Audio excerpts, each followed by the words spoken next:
जी, अस्सलाम वालेकुम। आवाज़ आ रही है इरम आपको मेरी? जी इरम, आवाज़ आ रही है आपको मेरी? बाकी स्टूडेंट से भी कहें कि वो ऑनलाइन आ जाए।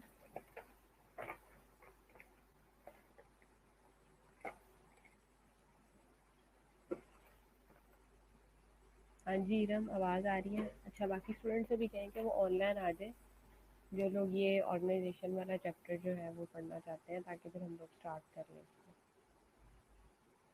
अगर आवाज़ क्लियर है तो। सिर्फ एक स्टूडेंट है, बाकियों से भी कहें कि ऑनलाइन आए ताकि हम लोग इसको कंप्लीट कर लें।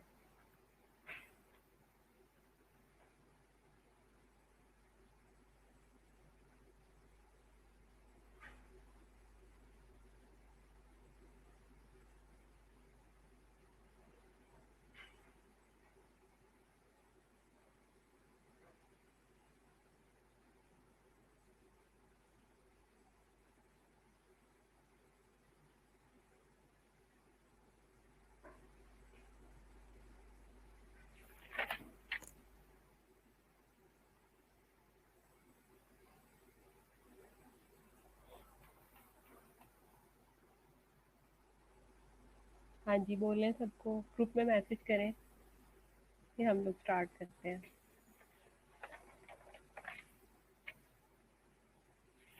इरम, ग्रुप में मैसेज करो बेटा, व्हाट्सएप वाले ग्रुप के अंदर। उन्हें कहें कि जो ऑर्गेनाइजेशन के चैप्टर जिन्होंने रिवाइज करना है, काइंडली उन्होंने 2-3 दफ़ा कहा है तो वो आ जाए।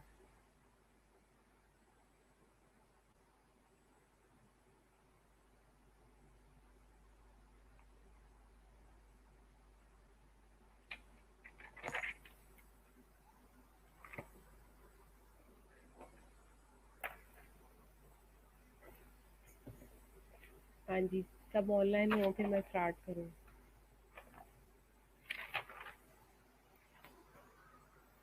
इसमें सबसे पहले है define organization and the health care organization. ठीक है, आपने ऑर्गेनाइजेशन को डिफाइन करना है, क्लासिफिकेशन बतानी है आपने हेल्थ केयर ऑर्गेनाइजेशन की। ठीक है, उसमें आपके पास classification of the length of the stay है, classification by type of services है, classification by type of ownership है, define hospital and explain function of the hospital. Hospital क्या है और हॉस्पिटल के फंक्शंस क्या हैं। ठीक है, ये वो सारी की सारी चीज़ें हैं। देन आपके पास आ जाता है ऑर्गेनाइजेशन की डेफिनेशन की, उसमें बात की है, कहता है एन ऑर्गेनाइजेशन और the organization is an entity comprising multiple people. ठीक है, कोई भी ऑर्गेनाइजेशन जो है वो एक स्पेसिफिक एंटिटी होती है जो कि बहुत से लोगों से मिलकर बनी होती है, सच एज एन इंस्टीट्यूशन और एन एसोसिएशन। ठीक है, that has collective goal and is linked to an external environment. ठीक है, और वो उनका जो है वो एक्सटर्नल एनवायरनमेंट के साथ क्या होता है, लिंक्ड होता है। The word is derived from the Greek word organon which means organ. ठीक है, मतलब ये ग्रीक वर्ड था ऑर्गेनॉन, ठीक है, जिसको इसको ड्राइव किया गया था, इसका मतलब है ऑर्गन। ठीक है, health care agency is considered as a setting for providing health care services, for example curative, preventive और एजुकेशनल टू द सोसाइटी। ठीक है, हेल्थ केयर एजेंसी में आप किसी भी किस्म की कोई कह लें कि आप सेटिंग देखते हैं, जो कि आप उस प्रेमिसेस के अंदर रह के जो है वो अपने कस्टमर्स को प्रोवाइड कर सकते हैं। वट एवर वो क्यूरेटिव भी हो सकता है, प्रिवेंटिव भी हो सकती है और एजुकेशनल भी हो सकती है टू द सोसाइटी। नेक्स्ट आ जाता है आपके पास an understanding of the various health care agencies. वालेकुम सलाम पहुँच गया, बाकी सबसे भी कहेंगे ऑनलाइन आ जाए। अच्छा, इसमें ये है कि N understanding of the various health care agencies and their service could help the nurse manager to perform and assume his or her role efficiently या effectively। ठीक है, वो ऑर्गेनाइजेशन है जो कि आपको बताती है, वो ऑर्गेनाइजेशन है जो कि आपको बताती है कि आपका क्या रोल है एज ए नर्स, आपने किस यूनिट के अंदर काम करना है और किस डेजिग्नेशन पे काम करना है, एज ए लीडर काम करना है, एज ए एडमिनिस्ट्रेटर काम करना है, किस लेवल पे करना है। ठीक है, whether in clinic, homes, ambulatory care setting और हॉस्पिटल, मतलब किसी आरएचसी में आपकी ड्यूटी लगानी है, बीएचयू में आपकी ड्यूटी लगानी है। ठीक है, या फिर किसी health care tertiary care hospital में लगानी है। देन आ जाता है आपके पास types of health care organisation. Types of health care organisation में classification of the health care agencies आ जाती हैं। ठीक है, हेल्थ केयर एजेंसीज में agencies providing health care can be classified. ठीक है, कि मतलब ये इस फॉलोइंग कैटेगरीज हैं। यानी कि इसमें ये देखा जाता है कि लेंथ ऑफ स्टे कितना है पेशेंट का, किस किस्म की सर्विसेज पेशेंट को प्रोवाइड की जा रही हैं, ठीक है, और टाइप्स ऑफ ऑनरशिप क्या है। अगर बात करें जाए स्टे की, तो स्टे में जैसे ओपीडी में पेशेंट आया है, चेक करवाया है, पर्ची बनवाई है, दवाई लिया और चला गया, शॉर्ट स्टे, ठीक है। फिर ट्रेडिशनल एक्यूट केयर, ठीक है, अगर किसी किसी किस्म का कोई उसको मेडिकल इमरजेंसी आई है, ठीक है, उसको 2 3 4 घंटों के लिए एडमिट किया है, मेडिकेशन किया और उसको डिस्चार्ज कर दिया, देन आपका लॉन्ग टर्म केयर आ जाती है, ठीक है। मतलब कि जो आपके क्रिटिकली इल पेशेंट हैं, ठीक है, आईसीयू सीसीयू के अंदर उनका स्टे है, तो ये बेसिकली डिपेंड कर रहा होता है स्टे के ऊपर। देन आ जाता है आपके पास क्लासिफिकेशन बाय सर्विसेज। जैसे मिसाल के तौर पे स्पेशलिटी एरिया, जैसे मैंने आपको कहा है कि किसी बीएचयू में पेशेंट गया है, आरएचसी में गया है, ठीक है, इसके अलावा प्राइमरी लेवल का कोई हॉस्पिटल है उसमें गया है, टर्शरी लेवल का हॉस्पिटल है उसमें गया है, होम केयर है, एम्बुलेटरी केयर है। देन आ जाता है classification by type of ownership, यानी कि किसी किस्म की कोई प्राइवेट ऑर्गेनाइजेशन है, गवर्नमेंट ऑर्गेनाइजेशन है, ठीक है, नॉन गवर्नमेंट वाला ऑर्गेनाइजेशन है, ये चीज़ें भी इस चीज़ पे डिपेंड करती हैं। अब types of health care organisation में classification according to length of stay में उसने डिस्क्रिप्शन दी है। Short stay facilities which provide services to the patient clients who are suffering from acute condition that require less than 24 hours of the care, ठीक है। Short stay में उसने कहा है कि जो 24 आवर से कम टाइम की जो केयर होती है उसमें आ जाता है ये। शॉर्ट स्टे में takes place in separate unit in a hospital और in a short stay centre, ठीक है। वो हॉस्पिटल के अंदर भी हो सकता है, किसी किस्म की कोई आप कह लें कि जो है वो सेपरेट सेंटर भी हो सकता है जहाँ पे medical care nursing care provide की जा रही हो, ठीक है। देन आपके पास आ जाता है types of health care organization. दो तरह की होती हैं, ट्रेडिशनल एक्यूट केयर होता है और लॉन्ग टर्म होती है। ट्रेडिशनल एक्यूट केयर में क्या है कि it includes patient staying more than 24 hours but fewer than 30 days, ठीक है। मतलब अक्यूट केयर में ये होता है कि 24 घंटे, एक दिन से तो पेशेंट का ज़्यादा स्टे होता है, लेकिन 1 महीने से उसका ड्यूरेशन जो होता है वो कम होता है, तो इसको हम ट्रेडिशनल एक्यूट केयर के अंदर कैटेगराइज कर देते हैं। सेकंड आपका आ जाता है long term care which includes those agencies that offering services to the patients with major rehabilitation needs, ठीक है, जिसमें आपकी मेजर रिहैबिलिटेशन नीड्स आ जाती हैं, क्रॉनिक डिजीजेज आ जाते हैं, फंक्शनल लॉसेस आ जाते हैं और मेंटल इलनेसेस आ जाते हैं। The average length of stay extends from several months two years, ठीक है। और जो एवरेज लेंथ होती है पेशेंट की हॉस्पिटल के अंदर स्टे के दौरान, वो सेवरल मंथ से कई सालों पर मुहित होती है। अब अगर बात की जाए types of health care organization की, तो classification by type of services, general hospital है जैसे, which offers medical, surgical, obstetric, emergency and diagnostic as well as laboratory services. ये सारी की सारी सर्विसेज देगा एक जनरल हॉस्पिटल जो होता है। Speciality hospital which offers only a particular type of care such as psychiatric hospitals हैं, वुमेन्स हॉस्पिटल हैं, चिल्ड्रन हॉस्पिटल हैं, ठीक है। तो ये इस किस्म के हॉस्पिटल हैं जो कि स्पेशलिटी हॉस्पिटल्स हैं। Speciality hospitals tend to be less common than general hospital, ठीक है, और स्पेशलिटी हॉस्पिटल कंपैरेटिवली कम होते हैं जनरल हॉस्पिटल के, ठीक है। Types of the health care organization की अगर बात करें तो कम्युनिटी हॉस्पिटल है जैसे, community hospital which provides those services provided in the general hospital but for specific community, ठीक है। मतलब ये सर्विसेज आपको ज़रूर प्रोवाइड करेंगे लेकिन इन जनरल हॉस्पिटल, लेकिन स्पेसिफिक कम्युनिटी के लिए होंगे ये, ठीक है। नेक्स्ट आ जाता है आपके पास types of health care organisation में tertiary hospitals which are serving as a referral centre for clients with complex और अनयूजुअल प्रॉब्लम, ठीक है। आपके पास जैसे मरीज आता है तो आप उसको टर्शरी केयर के अंदर शिफ्ट कर देते हैं, क्यों, क्योंकि इस वजह से, क्योंकि आपको पता है कि वो रेफरल सेंटर है, वहाँ पे ज़्यादा फैसिलिटीज़ है, मशीनरी ज़्यादा अच्छी है, स्टाफ ज़्यादा है, तो आप उसको वहाँ पे सेंड कर देते हैं। They have the facilities for the specialized types of care such as burn center, bone marrow transplant center as well as resources for general care, ठीक है। मतलब यहाँ पे इस किस्म की सारी फैसिलिटीज़ मौजूद होती हैं। They serve a wide geographic area in addition to their own community, usually associated with university or are a part of large medical center, ठीक है। लार्ज जियोग्राफिकल एरिया जो होता है, ठीक है, कम्युनिटी का, तो यूनिवर्सिटी पार्ट या मतलब उसके साथ किसी भी किस्म की कोई यूनिवर्सिटी या कोई मेडिकल कॉलेज अटैच होता है, ठीक है। जैसे आपका सिम्स है तो वो आपका जो है वो उसके साथ है ये क्या नाम है, सर्विसेज हॉस्पिटल के साथ है। इसी तरह से आपका केई है तो उसके साथ म्यू हॉस्पिटल है। नेक्स्ट आ जाता है टाइप्स ऑफ हेल्थ ऑर्गेनाइजेशन में सब एक्यूट केयर, यानी कि transitional care, It is a growing type of services that may be offered in a special unit of hospital or may be provided in the long-term setting. The unit medical services plus discharge.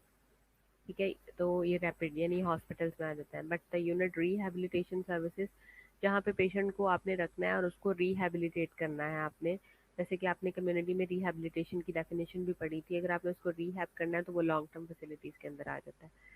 Then home care services आ जाती हैं, which are provided in the community health care agencies by health care professional including nursing, physical therapist, social worker and home health care. ठीक है, at this care में भी short term में teaching and monitoring. ठीक है, after hospitalization. Intermediate term आ जाती है to assist an individual until self care is possible. Long term में for those with ongoing health problems. अब एम्बुलेटरी केयर क्या होती है, इसमें हमने देखना है. ये वर्ड एम्बुलेशन से निकला है, which refers to the care services provided to the person who are not hospitalized. ठीक है, जो कि पेशेंट हॉस्पिटलाइज नहीं होता लेकिन आप उसको एम्बुलेटरी केयर दे रहे होते हो. अब ambulatory setting includes out patient surgery centre हो सकते हैं, माइनर इमरजेंसी क्लिनिक हो सकते हैं. ठीक है, और आपके आउट पेशेंट डायलिसिस यूनिट हो सकते हैं, आउट पेशेंट बर्थिंग सेंटर्स हो सकते हैं, यानी कि जिसमें पेशेंट आता है मोर देन 24 आवर्स से लेस देन 30 डेज के लिए, तो वो क्या होता है आउट पेशेंट. जैसे आपकी डिलीवरी आई, आपने की और भेज दी, डायलिसिस आया किया और भेज दिया. ठीक है, माइनर इमरजेंसी क्लिनिक्स हो गए, आउट पेशेंट सर्जरी सेंटर हो गए, ये एम्बुलेटरी सेटिंग के अंदर आ जाता है. अब types of health care organisation में क्लासिफिकेशन बाय ऑनरशिप. अब गवर्नमेंटल ऑर्गेनाइजेशन है, यानी owned, administered and controlled by government, provided free care for patients, may offer private accommodation for free paying patient. ठीक है, अब जो गवर्नमेंट हॉस्पिटल्स होते हैं वो मिनिस्ट्री के अंदर होते हैं, किसी यूनिवर्सिटी के साथ अटैच हो जाते हैं, या कोई आर्मी वाले लोग हैं उनका होता है. हेल्थ इंश्योरेंस ऑर्गेनाइजेशंस होती हैं, या फिर आपकी हेल्थ केयर ऑर्गेनाइजेशंस होती हैं. और जो नॉन गवर्नमेंटल ऑर्गेनाइजेशन होते हैं वो नॉन प्रॉफिटेबल होते हैं, यानी कि प्राइवेट होते हैं, separate owned, operated and controlled by individual group और private organization. अब types of health care organization की अगर बात करें तो नॉन फॉर प्रॉफिट एजेंसीज यानी voluntary health agencies, owned and operated by non-profit group or organization, for example religious bodies and community boards. Original capital costs are obtained in a variety of ways, for example through donation. अब बात की जाती है hospitals की, कि hospitals क्या होते हैं. In the past the hospital has been a place for a care of the sick. जहाँ बीमार होता था हम उसको लेके जाते थे. Today the hospital has become a centre for technical services for sick and well. लेकिन आजकल हॉस्पिटल क्या है कि एक ऐसा सेंटर है जहाँ पे आप मरीज़ को लेके जाते हैं, मरीज़ को नहीं बल्कि सिक एंड वेल दोनों को लेके जाते हैं टेक्निकल सर्विसेज की प्रोविजन के लिए, in patient as well as out patient. ठीक है, with greater emphasis on achieving the highest standard of patient care and community health. ठीक है, डेफिनेशन हॉस्पिटल की उसने बताई है. Hospital is the health care institution with an organised medical and professional staff, जिसमें आपका सारा का सारा मेडिकल और प्रोफेशनल स्टाफ जो है वो ऑर्गेनाइज्ड है, and with permanent facilities that include in patient beds, provide medical nursing and other health related services to the patient. ठीक है, जिसमें आपकी मेडिकल नर्सिंग और अदर हेल्थ रिलेटेड सर्विसेज जो है वो पेशेंट को प्रोवाइड की जाती हैं. फंक्शन जो हॉस्पिटल्स के हैं उसमें प्रिवेंटिव फंक्शन है, क्यूरेटिव फंक्शन है, ट्रेनिंग फंक्शन है और रिसर्च फंक्शन है. प्रिवेंशन फंक्शन में आपके पास जो है it is an emerging secondary function for the hospital and concern with health promotion. ठीक है, वो मेन जो है एग्जैक्टली खुश नसीबा शॉर्ट स्टे में हम उसको ले लेते हैं. ठीक है, प्रिवेंटिव में ये है कि आपने बस उसकी प्रिवेंशन करनी है, उसको आपने प्रिवेंटिव सन के अंदर लेकर आना है आपने, जिसमें अपने हेल्थ की प्रमोशन करनी है. It is gear towards providing the preventive services through a community health centre, जिसमें डिफरेंट कम्युनिटी हेल्थ सेंटर्स बने होते हैं, and it takes an active role to improve the health of the population, और population की health को improve किया जाता है. ठीक है, क्यूरेटिव फंक्शन में it is the primary function of the hospital and concerned with providing patient care. It refers to any type of the care given to the patients by the health team member. For example, physician, nurses, dietitians. Also includes health education to the patient. Health education भी हम देते हैं patients को. Training functions के according अगर देखा जाए तो इट इज़ सेकेंडरी फंक्शन. ये इसका सेकेंडरी, प्राइमरी फंक्शन तो हॉस्पिटल का ही है ना कि केयर प्रोवाइड करना इल को. ठीक है, लेकिन सेकेंडरी फंक्शन में जो है वो providing training and educational courses for the professional and technical person, मतलब डॉक्टर साथ में एफसीपीएस कर रहे होते हैं, ठीक है। जो दूसरा आपके लाइट वाले जो लोग हैं, लाइट वाली जो कैटेगरी है, वो भी आगे मजीद अपनी फर्दर एजुकेशन ले रहे होते हैं और पेशेंट पे ही क्लिनिकल अपना कर रहे होते हैं, ठीक है। So physician, nurses, dentist, therapist same like इसी तरह से जो है वो अपना अपना काम कर रहे होते हैं। देन हॉस्पिटल का फर्दर फंक्शन रिसर्च फंक्शन है। It is the secondary function and concern with conducting the health related researches that focuses on the improvement of the health and prevention of the disease. Prevention से related है। हाँ जी, organisation से related कुछ नसीबा आपने कल मुझे कहा था, मैंने ये लेक्चर रिपीट किया है। आपका कोई क्वेश्चन है तो आप पूछ सकते हैं।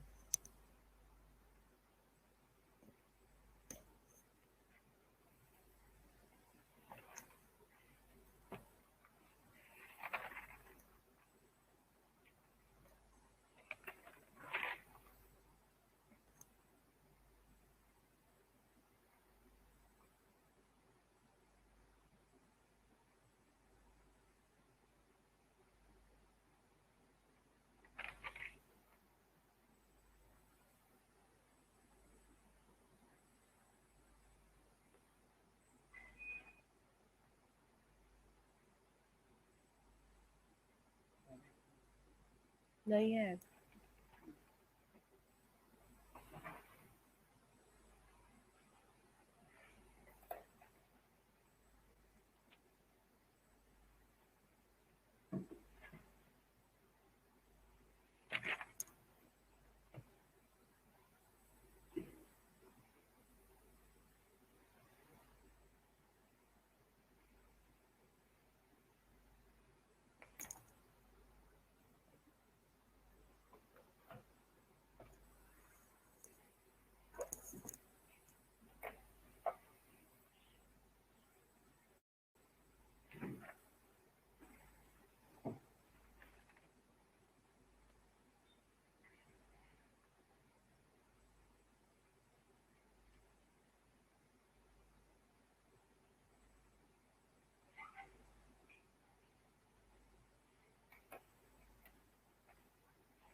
जी बिल्कुल, नसीबा रिसर्च फंक्शन जो है वो आपका टर्शरी के अंदर आएगा, क्योंकि टर्शरी वाले जो है वो रिसर्च को ज़्यादातर बेस बनाते हैं, प्राइमरी वाले नहीं बनाते, क्योंकि उनके पास इस किस्म की फैसिलिटीज़ नहीं होती, इसलिए वो उनको बेस नहीं बनाते।